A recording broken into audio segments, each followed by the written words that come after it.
It's very special to have you here today at this momentous occasion. This is a tremendous piece of our national history. To our distinguished guests, thank you for your stalwart support. Congratulations.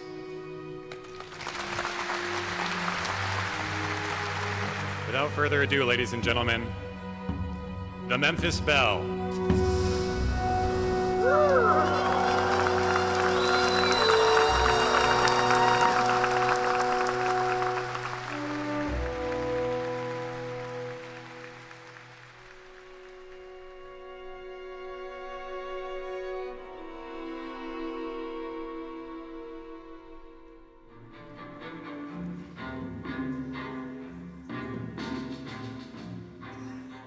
Sometimes they say the older you get, the more wiser you get.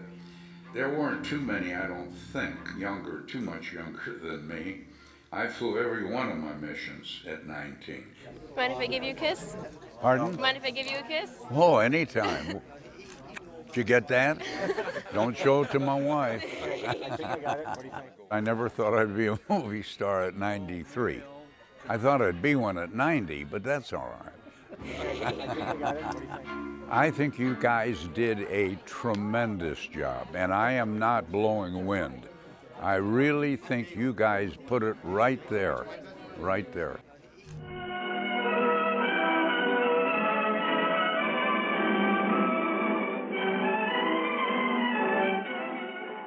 Not so long ago, you were sitting like this in a college or high school classroom, not listening too hard, perhaps even a little sleepy. But you listen here.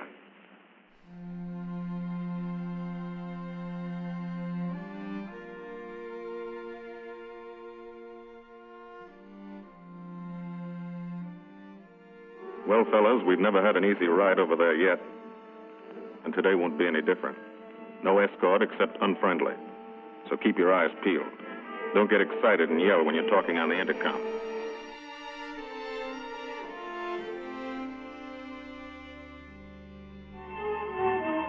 Pilot and tail gunner. They can laugh now. Fire on the inboard engine did this.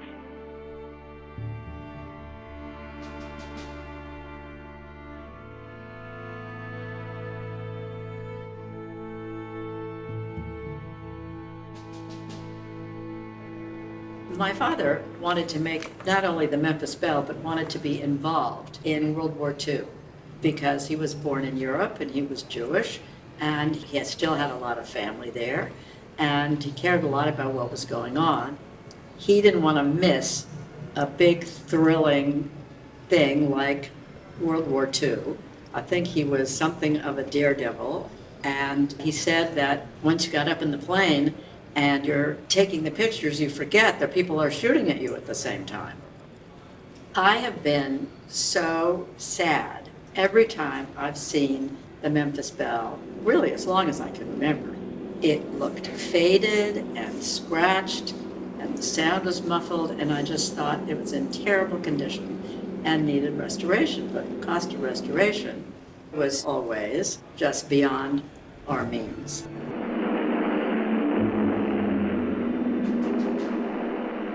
The Cold Blue is a brand new film that takes William Wyler's raw footage and creates an entirely new creative project from original footage.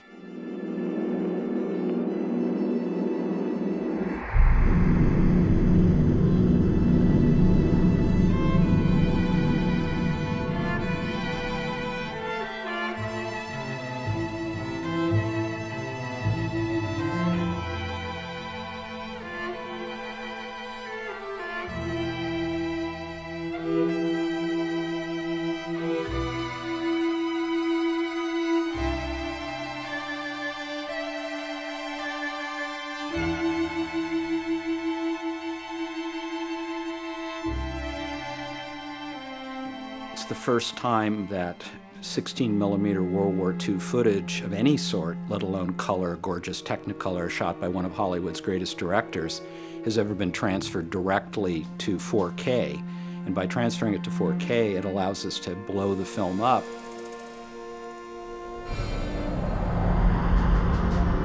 expand to a widescreen without losing any, and I repeat, any of its resolution and quality.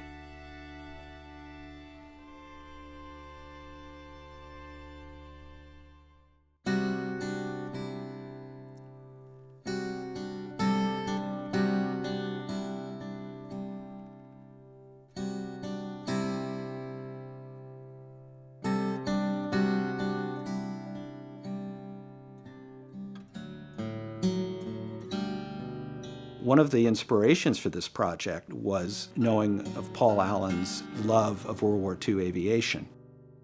So none of this would have happened had I not been aware of his fabulous flying museum and his passion for restoration.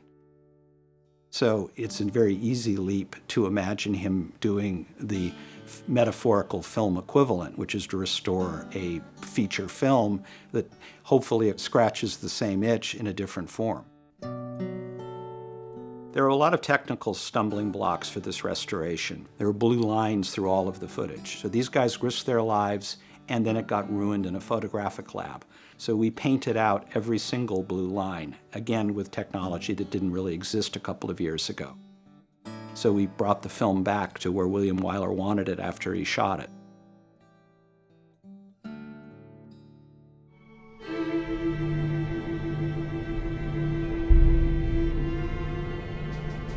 I think if my father saw this restoration, he would be absolutely thrilled, no doubt about it. I wonder actually if it looks better now than it ever did when he saw it.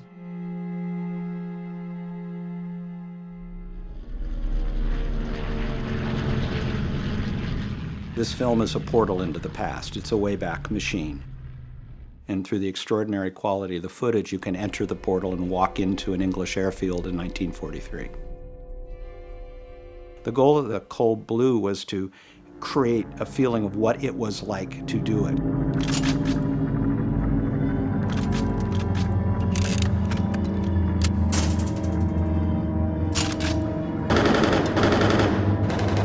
Because of the risk inherent in filming this material and the technology of 1943, the footage was filmed MOS, without sound, no sound, so it's silent footage.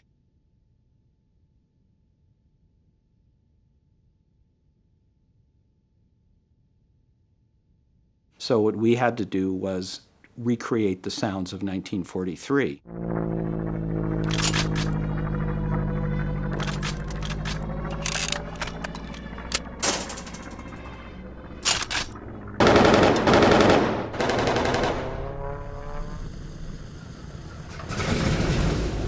This is absolutely the closest thing to being there. Why? Because you are there. We actually recorded this in a B-17 to reflect the actual placement of the cameras back in 1943. I think there were 12,371 B-17s made in World War II, and we believe that there's around 8 left that fly in the world.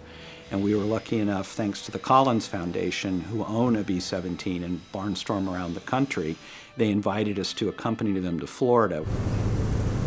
So our sound effects team joined them and spent 4 days on numerous flights, crawling all over the plane and recording all the sounds of the B-17 and checking off our list.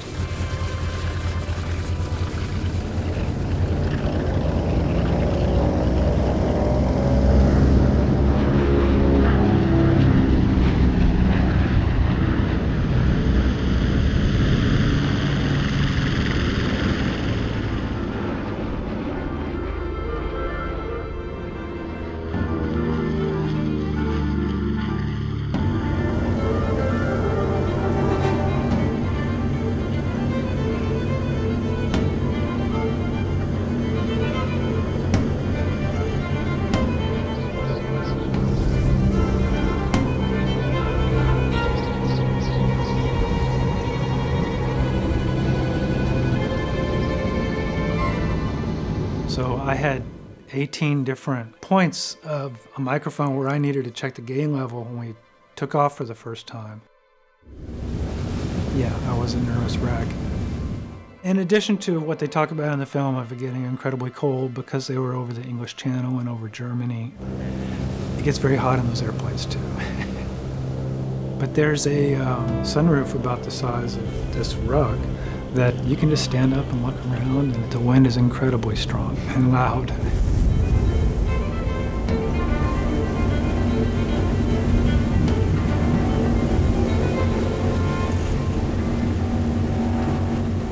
Another aspect of a film like this that is particularly gratifying to me is I'm able to be involved in a much more intimate way with every aspect of the project, music, picture. I was able to go to the music recording sessions and watch Richard Thompson record, and I think that's the first time in my career that I've gotten to go and watch somebody record the score for the film and then come home and mix that against the film, the final product.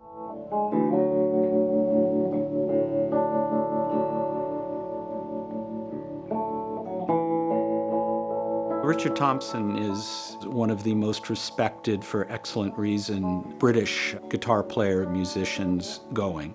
He's had a 50-year career of being incredible as a folk rock musician and as a world-class guitar player. Rolling Stone, in one of their idiotic polls, called him the 19th best guitarist ever. And I think it's idiotic because Richard should be in the top 5, and most people who play guitar would agree.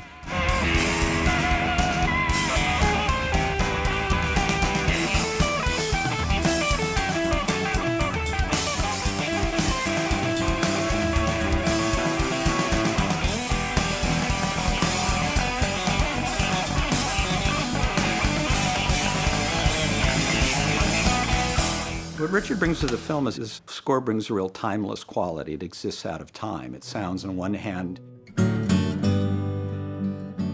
patriotic and emotional. On the other hand, it's very contemporary, yet at the same time, it has sort of an artistic touch. It doesn't feel clunky like a 1940s film, and it doesn't really feel like anything other than what it is. And because he can't help himself, he also played guitar. 1, 2, 3, 4.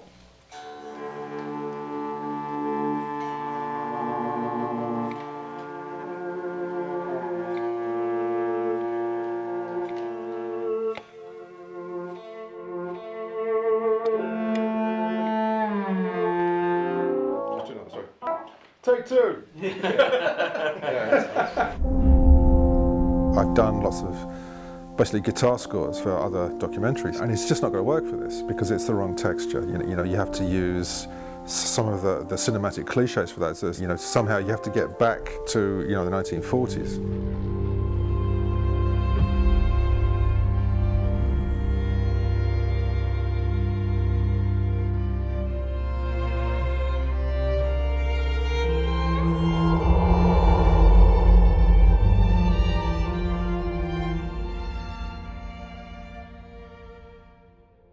I'll be seeing you on all the missions that we flew. I thought Bud Hardiker was pretty incredible for a 92-year-old. I mean, he sang in tune, he sang in the right key, you know, he's in the key of A, which is extraordinary. He held the tune extremely well from beginning to end. He's a good singer, he's a good singer.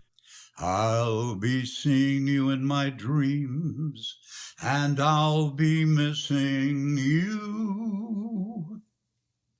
Thank you.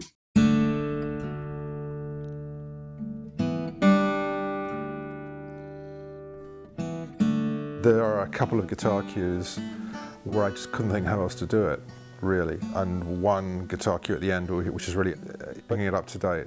You know, we've had the historical footage from William Wyler, and now it's time to bring it up to the present day and talk to the survivors, talk to the narrators of the film.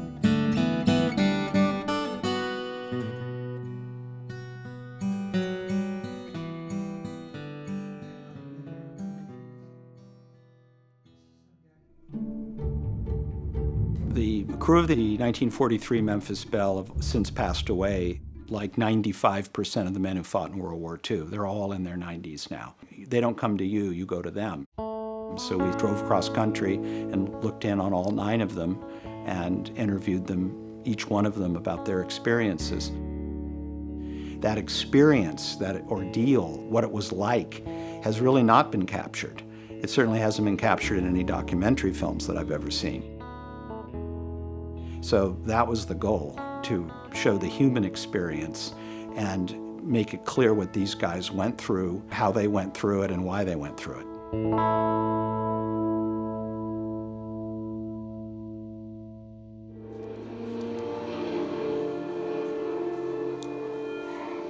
Nobody pointed their finger at them and ridiculed them.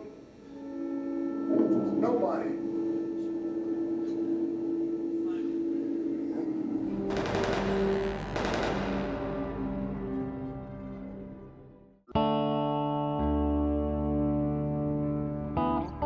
My birthday was July the 18th, 1923 in the morning. I turned 20 over Germany. My memories are there every night. You might not believe that, but I don't think there's a night goes by that I at least don't think of a lot of it. It just reminded me of what I already know, yes. I was never scared. It was a job to do. If I'd been building skyscrapers and walking on the top of skyscrapers, those guys aren't scared. They're doing it every day. I think it gives some indication of what we went through, what it was like. If you were to go back and talk to that 20-year-old kid, what would you tell him? Don't go, stay home. Hey, Speed. The first thing you need to do is just clap in front of your face. That syncs the cameras. Okay. Great. My birthday is 9 November 1924. It brought back memories of starting the engines up and taxiing out for takeoff and all that. A lot of times it was forming up in the dark. We'd just gotten out of some clouds, and we were lucky we got through the clouds up above them without running into anybody. It sort of reminded me of flying a mission again, because I can remember the sounds of the ack-ack going off just outside of your cabin and wondering, well, will I be next to her? Put your hand in front of your face and snap your fingers if you can. That syncs the cameras. No, I won't snap. Okay, well, I'll snap for you. My name is Vincent Losada. Birthday is May 2, 1925.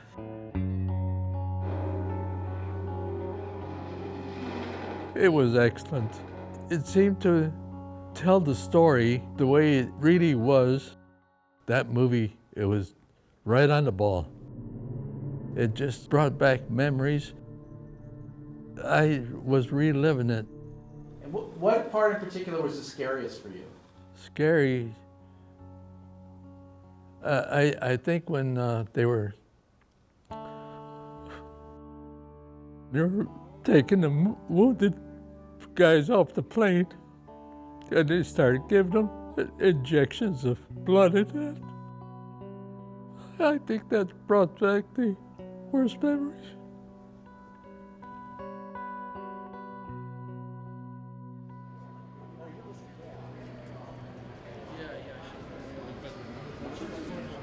The most important thing is teaching the kids what really happened during World War II. You talk to some of these college kids, they don't have any idea what anybody went through during World War II.